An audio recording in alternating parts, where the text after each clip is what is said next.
Kenalkan, nama saya Sandi Renalita Pulun. Saya lahir dan besar di Medan, Sumatera Utara. Saya adalah anak kedua dari dua bersaudara. Di sini saya akan menyampaikan tugas saya mengenai teks rekon. Jadi kejadiannya itu mulai pada saat saya dulu masih SD. Dulu pada saat SD, saya adalah tipikal orang yang malas datang ke gereja. Bahkan untuk mengikuti kegiatan-kegiatan di gereja seperti sekolah minggu dan lain-lainnya itu saya sangat malas. Padahal pada masa itu bisa dikatakan kedua orang tua saya itu aktif di gereja. Dan pada akhirnya pada awal kelas 4 SD, saya disuruh untuk mengikuti les musik yang tujuannya supaya meningkatkan keaktifan saya di gereja. Tapi pada awalnya itu saya menolak. Tapi lama-kelamaan saya akhirnya setuju karena saya selalu dipaksa. Akhirnya mau tidak mau saya mengikuti les tersebut. Selama 1 tahun, saya mengikuti les tersebut itu dengan tidak senang hati. Atau saya mengikuti les tersebut itu dengan tidak sungguh-sungguh.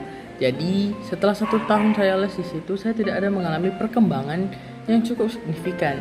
Akhirnya, kedua orang tua saya melihat perkembangan saya yang terlalu tidak signifikan, akhirnya memutuskan untuk menghentikan les tersebut. Awalnya saya merasa senang. Kenapa? Karena hal yang saya tidak suka diberhentikan, seperti les musik tersebut. Tapi tidak lama, setelah 3 bulan keluar dari pengikutan les keyboard di luar, saya akhirnya didaftarkan kembali les musik tapi di rumah. Hal itu membuat saya semakin tidak bisa lagi untuk bermain-main dalam alat lesnya. Jadi mau tidak mau saya harus mengikutinya dengan sungguh-sungguh. Kenapa? Karena setiap saya les privat di rumah selalu diawasi oleh kedua orang tua saya. Dan dimana hal itu akan mengakibatkan saya tidak bisa untuk bermain-main dalam lesnya. Apalagi guru lesnya sendiri adalah guru sekolah minggu saya. Jadi itu akan membuat saya semakin susah dalam bermain-main di waktu les. Akhirnya setelah 1 tahun saya bisa menamatkan les musik saya dan akhirnya saya mulai bermain musik di ibadah sekolah minggu. Pada awal saya bermain di sekolah minggu itu saya merasakan bahwasanya ada kekhawatiran yang berlebihan. Kenapa? Karena itu adalah kali pertama saya yang bisa dibilang berada di muka umum. Jadi hal itu membuat saya khawatir dan takut kapan ada salah atau gimana. Tapi kan saya selalu diberikan kepercayaan oleh orang tua dan guru sekolah minggu saya. Akhirnya saya kelamaan bisa mulai mengatasi masalah tersebut.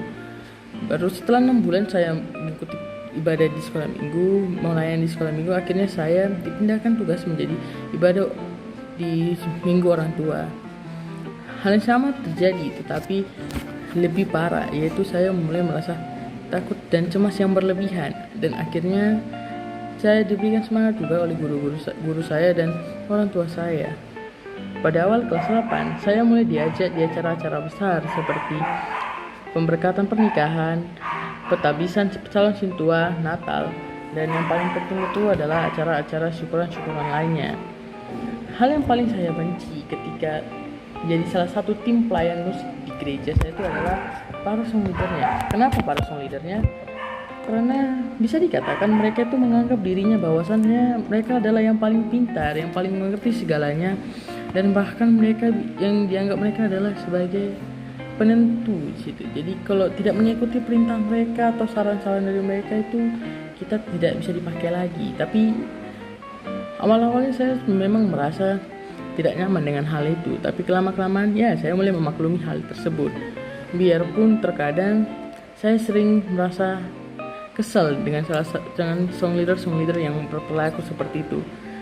Dan sering juga saya langsung seperti membantah yang dia bilang, kayak dia gitulah ya, seperti dia menganggap dirinya paling pintar gitu.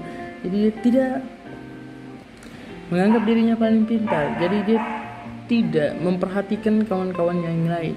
Demikian hal yang bisa saya sampaikan mengenai teks rekon saya. Jika ada kesalahan mohon dimaafkan. Terima kasih.